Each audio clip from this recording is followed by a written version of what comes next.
Bienvenue dans le MAG, bonsoir à tous sur Sensation Yvelines en collaboration avec l'association Créactive. Ce soir je reçois Chloé Duval, bonsoir. Bonsoir.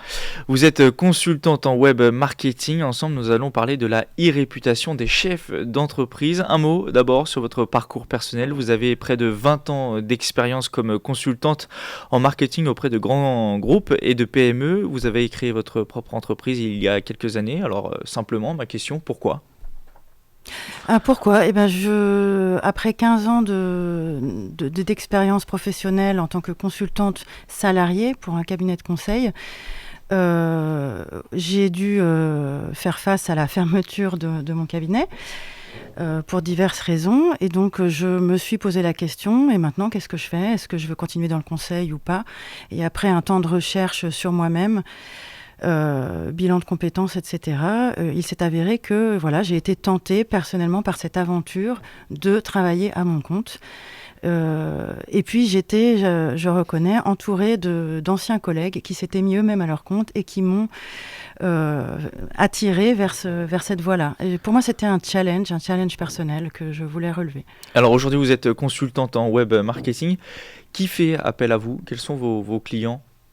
Mes clients, ce sont essentiellement des PME, donc des entreprises, alors tout secteur, souvent secteur des services, qui ont besoin d'être présentes et visibles sur Internet et qui ont en interne, qui manquent en interne finalement de ressources ou de compétences ou de temps pour travailler ce sujet-là très précisément. C'est principalement pour les chefs d'entreprise ? Pour les chefs d'entreprise ou pour les services marketing de ces entreprises-là. Aujourd'hui, les chefs d'entreprise, les services marketing doivent être présents sur les réseaux sociaux, c'est obligatoire ? C'est pas obligatoire, non, on peut pas dire ça. D'ailleurs, si on regarde les faits, peut-être largement moins de 40% des chefs d'entreprise sont sur les réseaux sociaux. Il y a encore beaucoup de peur liée à ce sujet-là. Et puis alors, quand on regarde le CAC 40, je crois que l'année dernière encore, il y avait peut-être 6 chefs d'entreprise du CAC 40 qui étaient sur les réseaux sociaux. Vous voyez, c'est loin d'être obligatoire. En revanche, il y a cette peur qui existe, c'est vrai, mais moi je suis persuadée que les chefs d'entreprise ont beaucoup à gagner à y être. En ont besoin. Peur de quoi ? Vous qui avez l'expérience ? Peur, alors les 3 peurs principales, je crois, c'est d'une part peur de peut-être de dire une bêtise, de dire quelque chose qui va nuire à l'entreprise, parce que c'est quand même un moyen de communication ouvert à tous. Puis aujourd'hui, on est scruté. On est scruté partout, ça va très vite, donc il suffit d'un dérapage pour éventuellement faire une bêtise. Donc ça fait peur. La peur, c'est aussi, je pense, ne pas savoir quoi dire.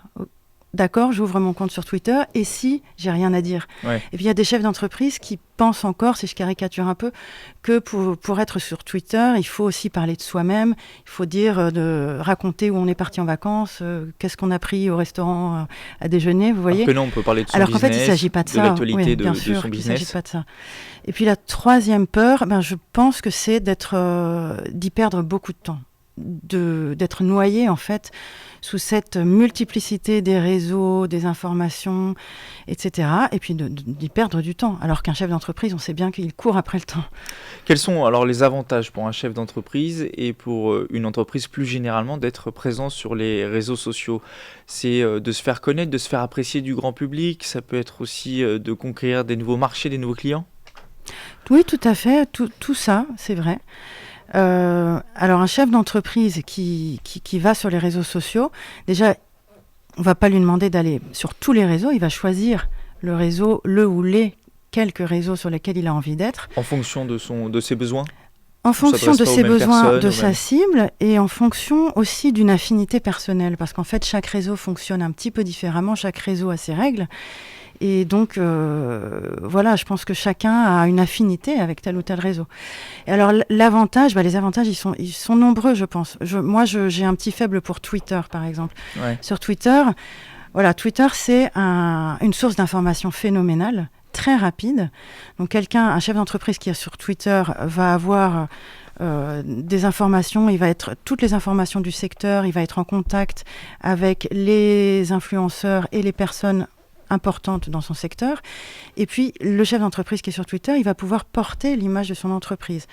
C'est une façon, en fait, quand le chef d'entreprise prend la parole sur un réseau social, c'est une façon de donner un visage humain à son entreprise. C'est quelque chose, ça personnalise en fait le discours de l'entreprise, vous comprenez ? Donc c'est... Justement, est-ce que le chef d'entreprise doit parler en son nom ou au nom de l'entreprise quand il s'exprime par exemple sur Twitter ? Les deux, il va essentiellement parler au nom de son entreprise, et en même temps, c'est ça qui est intéressant, c'est qu'il est à la fois, il peut mélanger de façon subtile le pro et le perso. C'est possible, et c'est en ça qu'il va humaniser en fait la communication de son entreprise.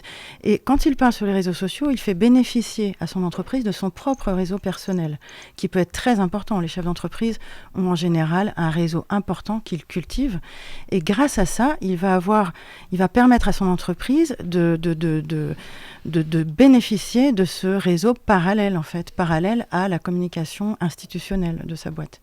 On en parlait tout à l'heure, un chef d'entreprise n'a pas forcément le temps nécessaire pour être proactif sur les réseaux sociaux. Comment il doit s'organiser ? Est-ce que c'est lui qui doit par exemple tweeter ou poster des messages sur n'importe quel réseau social, ou alors ça doit être quelqu'un d'autre qui le fait pour lui ?